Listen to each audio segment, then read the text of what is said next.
May we ask from the PNP if they are aware of this Executive Order number 2? Anyone from the Philippine National Police? Executive number 2. This is that was issued during the previous administration. Well, in the interest of time, chairpersons, this executive number 2 is with regard to the hindering the Philippine National Police from cooperating with our investigation. That is why there are cases before us that remain pending because the PNP uses this EO not to give us reports on their investigations, especially those cases with regard to the Dragon War victims. Yes.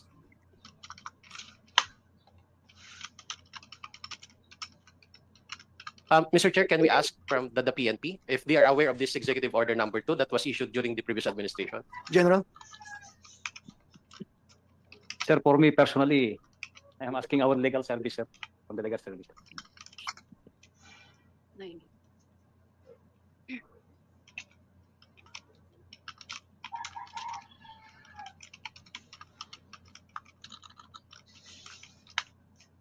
May probably, Mr. Chair, while waiting for the PNP to respond, may I go back to the CHR? May I know from the CHR what did the Commission on Human Rights do during the war on drugs in relation to the reported cases? Was this reported or submitted to the law enforcement agencies for investigations and, of course, for prosecution?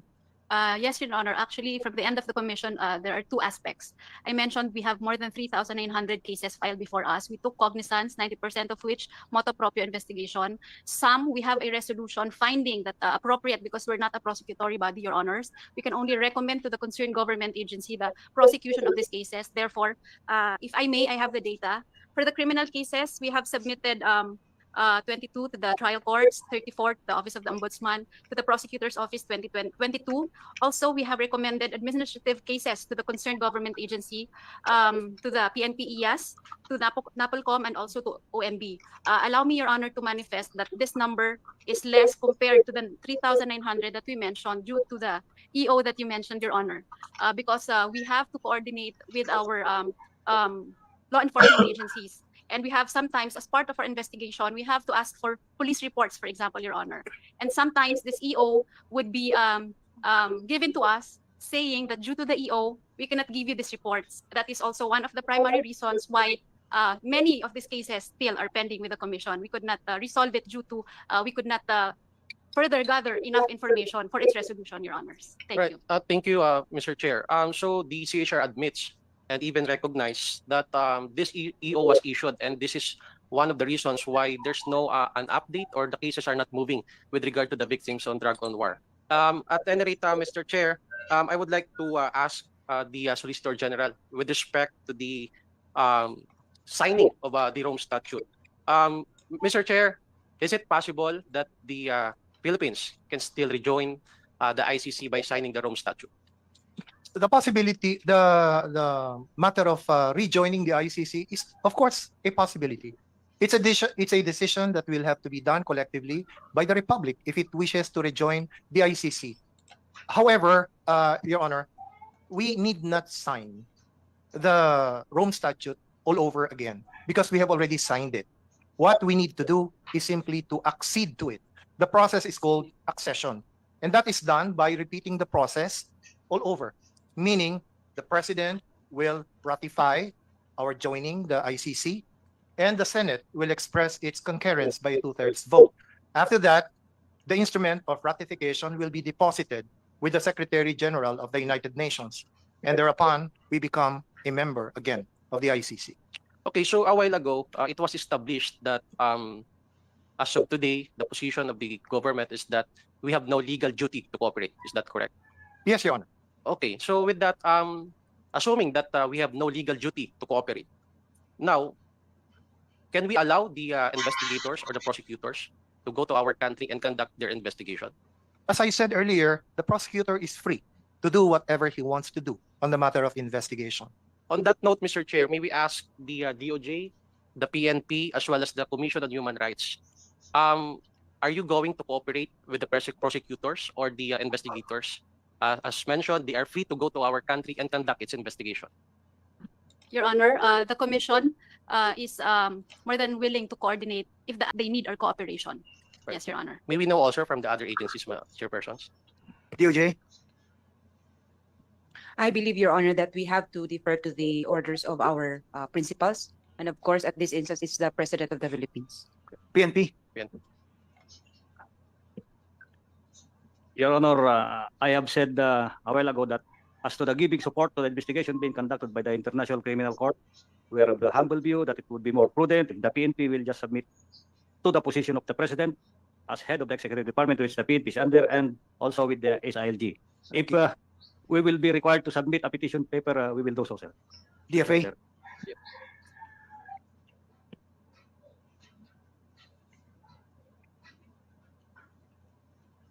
In that case, Your Honor, we also defer to the decision of the President, and whatever the decision of the President, the Department of Foreign Affairs will support it. Thank you. If I may, Your Honor. Yes, yes, please. Our position, Your Honor, if I may just add to our position that we are an independent, constitutionally created commission for the promotion and protection of human rights. Therefore, we may and we'll be happy to cooperate if the ICC deems fit that they need their assistance from the Commission on Human Rights. Thank you, Your Honor. Okay, so it's settled that as of today, Mr. Chair, it is only the CHR who is willing to cooperate just in case the investigators or the prosecutors will go to our country and conduct its investigation. Bago po makalimutan, Mr. Chair, meron pa po akong pending question with the PNP. It is about the executive order that was issued during the previous administration. PNP, do you have an answer now?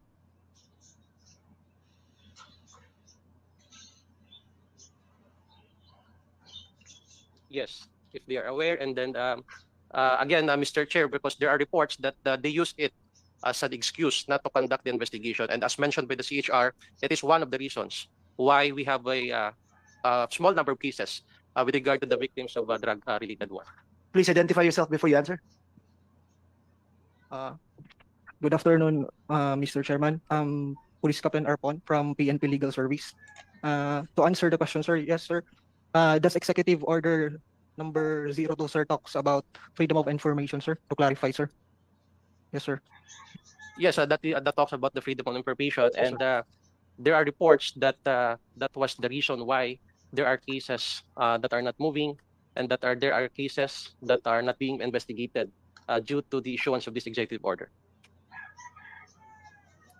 Yes, sir. The Philippine National Police, sir, is aware of that executive order, sir. Anyway, Mr. Chair, just to expedite, may just request from the CHR, though the figures that was mentioned ago, as well as a reiteration, Mr. Chair, from the PNP as well as the Department of Justice as regards the victims of these human rights violations and other agencies that are concerning about this matter. Thank you, Mr. Chairperson. Thank you. Mr. Chair, I just would like to clarify, SG. You said doon sa accession, di ba, na pag nag-rejoin ulit tayo, should be ratified by the President and concurred by the Senate. Correct, Your Honor. So why is it when we withdraw, hindi kailangan yun? Because as I explained earlier, Your Honor, when the Senate gave its concurrence, it did not impose any condition that its concurrence would also be required if the Republic would withdraw. It could have done so. But they can question. Validly. They can question. Question. They can question the withdrawal In of the fact, President. they did by filing this petition before the Supreme Court, but the Supreme Court dismissed the petition.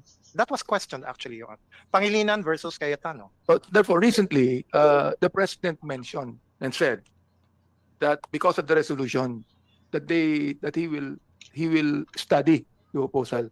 Sinabi niya yun eh, di ba? Hindi po accurate, Mr. Chair. Ano yung sinabi niya? Ang sinabi po niya na under study, ayon po possibility of rejoining the ICC. Pero yung on the matter of non-cooperation with the current investigation, ay inulit po niya ang kanyang statement na we cannot cooperate for reasons already explained. So therefore, kung sinabi niya under study, what would you recommend to the President? Pag-aaralan ko rin po, Your Honor. Marami pong factors na kailangan natin i-consider sa pagre-rejoin, kaya kung ang Presidente po mismo ay sinabi na kailangan ng masusing pag-aaral tungkol dyan, eh lalo na po ako na kailangan mag-aral para dyan. Thank you, Co-Chair. May we know, you have just one question, ano? Representative Acop? Okay, go ahead. Thank you, Mr. Chairman. kanina pa po ako nakikinig sa mga legal positions ng bawat panig. But I think I would agree with the Honorable Guevara that the bone of contention of this issue is contained in Article 127, Paragraph 2. May I know, ano po yung definition nyo ng the term commence? Kasi if I read yung statement na pinagtatalunan natin ngayong araw na ito is, the withdrawal shall not affect any cooperation with the court in connection with criminal investigations and proceedings in relation to which the withdrawing state had a duty to cooperate. That's the first condition. Pero hindi po, may second and ang sinabi, which were commenced prior to the date on which the withdrawal became effective. Yun po yung crux of the issue. Di po ba? But may I ask, Your Honor, the Solicitor General, what is, I think this statute has also its rules of procedure in the same manner that we have our rules of criminal and civil procedure. Tama po?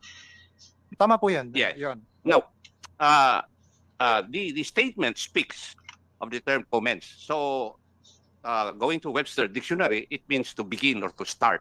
Tama po? Tama po. Would you agree, Your Honor? Tama po. Oh. But doon po sa previous statement, it is in connection with criminal investigations. Tama po. Now, when would a criminal investigation commence?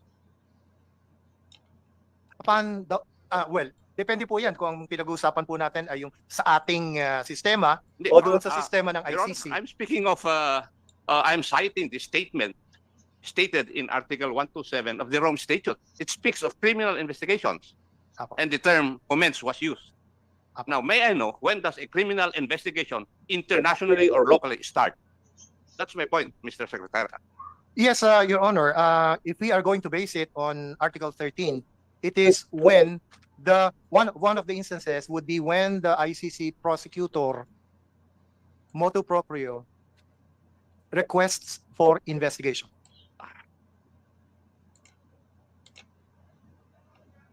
Request to commence.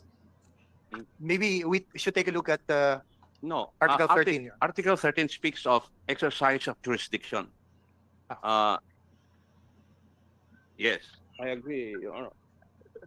Kaya nga po, tinatanong ko kasi nandito po yung issue natin. Kanina ko pa pinakikinggan yung mga legal treatises ninyo pero this issue should be resolved. What is the legal definition insofar as international law is concerned sa term na to commence? And insofar as international law is concerned, what do we mean by criminal investigations? And when does a criminal investigation start with international law? Yun po yung issue ngayon Yes, Your Honor. In the case of the Rome Statute, which created the ICC, the commencement of the investigation would be at the point where the pretrial chamber authorized the ICC prosecutor to commence his investigation. That is exactly what the two judges of the appeals chamber said. In fact, the prosecutor filed a request for the commencement of his investigation. He made that request to the pretrial chamber in March of 2021. So the pretrial chamber authorized the commencement of the investigation in September of 2021. I heard that from you, Your Honor. So that is my But answer. I also listened to my good friend, the Honorable Colmenares. And I'm speaking as an investigator, Your Honor. A criminal investigation starts the moment a complainant files a complaint against somebody. Kaya, tama yung sabi po ninyo, Kong Colmenares, kanya-kanyang interpretasyon ito. Because they look at the rules of procedure. Dito po sa rules of procedure ng Rome Statute, wala akong makita na that will state kung kailan nagsisimula yung criminal investigation stated in Article 127. Yun po yung pangko. Thank you, Mr. Chair. Mr. Chair, if I may just clarify doon, Mr. Chair, just to clarify kung short lang, Okay. Mr. Chair. Kasi I agree with the Solgen, exercise of jurisdiction is under Article 13 in relation to Article 15, and that's what the Solgen said In kanina. relation to Article 12. 12. But then Article 13 refers to 15. You mentioned it not kanina. What does Article 15 say? to the trigger ng exercise of jurisdiction. The prosecutor may initiate investigations proprio moto on the basis of information on crimes within the jurisdiction of the court. It does not say that the prosecutor will ask, but it says initiate. So that is different from preliminary investigation.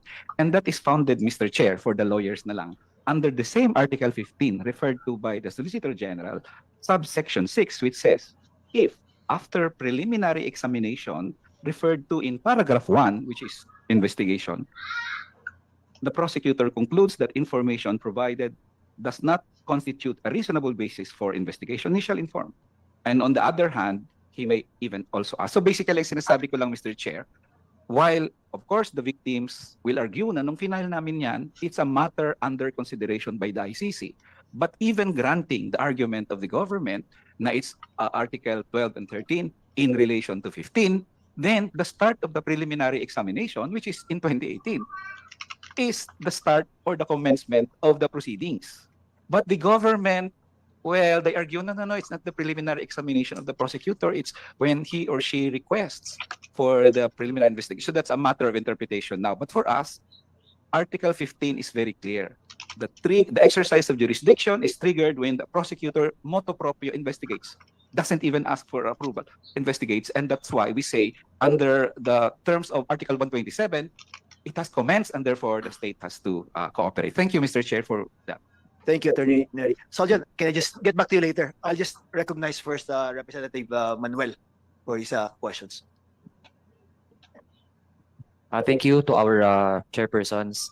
Bali po, since many questions have already been posed, I would like to manifest first na dismayado po tayo dun sa hindi pagiging handa ng ating ilang mga agencies when it comes to data which are very crucial sa ating discussion. Halimbawa po, Mr. Chair, na ang main din na inaasahan ng DOJ for its data ay ang Philippine National Police. Ang pinag-uusapan po natin, drug-related killings, na ang mayor din na dapat imbestigahan doon ay ang PNP mismo, Mr. Chair. And nangyari na rin naman at nagkaroon ng maraming mga testimonials and documentation about cover-ups, tapos pagtatanim nga rin ng iba't ibang mga ebidensya.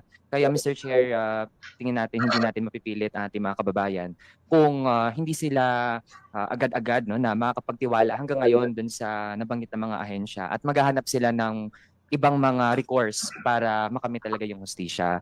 And Mr. Chair, naunawaan ko rin kung bakit tinuturing na controversial ang issue na ito kasi maliban sa dating Pangulo, napangalanan din sa mga dokumento ng ICC ang nakaupong Vice Presidente at 2 senador.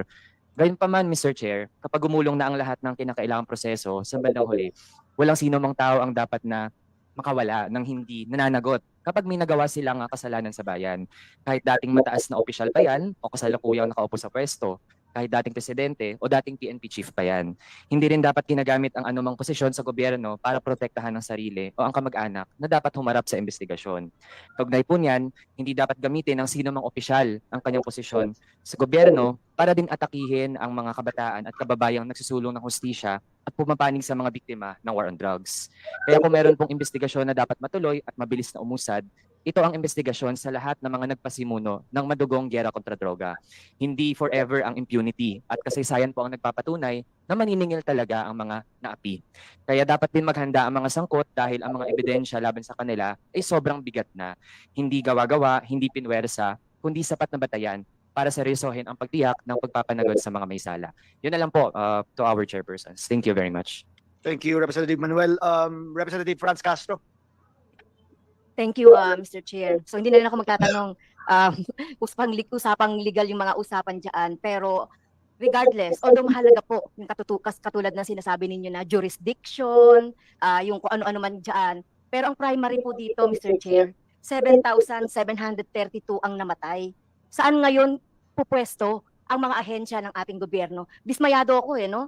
Doon sa sinasabi ng ating mga resource person dito aside from like Attorney Neri and the rest. Yung mga agency, dismayado ako except for CHR for cooperation. Alam niyo po ang primary dito, Mr. Chair, pinag-uusapan dito ay buhay. So wala pong mga impediment dapat na napipigil doon sa paghahanap ng hustisya para dito sa 7,732. Actually, marami pa to kung tutuusin natin. Ito nga lang yung reported. Wala sa kasaysayan natin ng administrasyon na may namatay na ganito karami. So titignan na lang natin sa war on drugs. At alam natin, nangyari itong mga patayan na ito dahil sa kagagawan o sa policy ng government nung nakaraan. Ito yung war on drugs. At ang ginamit na pamamaraan dito ay tukhang. At ito yung mga nangyari. Kung makikita ninyo, kung nagbabasa kayo ng mga istorya ng mga biktima, maiiyak po kayo pare-parehas ang pattern, nanlaban, naglagay nagplanta ng mga ebidensya. So ito ba ay hindi concern ng gobyerno sa ngayon, Mr. Chairs? Dahil talagang kung concern talaga ang gobyerno at seryoso talaga sila. Lalong-lalo na ang DOJ, ang PNP, di bali ng PNP sangkot sila no? Sa genuine prosecution na sinasabi po doon sa Rome Statute, ay dapat ay hindi lang 50, hindi lang 57. Kung naging meron mang uninterested na mga biktima po o mga pamilya ng biktima, so dapat tinulungan po natin sila, no? May mga moto proprio tayo na pwedeng gamitin. So in the span of 6-7 years, ganito lang yung nagawa ng ating prosecution. No wonder bakit tayo ang sama ng image natin sa international, ang pumapasok ang ICC dito. Dahil 7,000 is 7,000. Isa nga lang yung mamatay, concern na talaga, Mr. Chair. Kaya tayo, so kami, resolve kami talaga na payagan natin yung ating yung ICC na mag-cooperate. So in-encourage ko talaga kasi sinasabi ng mga resource person natin dito na National Government Agency, it's up for the President. So kami, nag-aapela talaga kami kay Presidente na payagan yung dito, no? Napayagan at mag-cooperate sa ICC dahil inutil yung ating inutil dahil 7,050 lang inutil yung ating mga ahensya.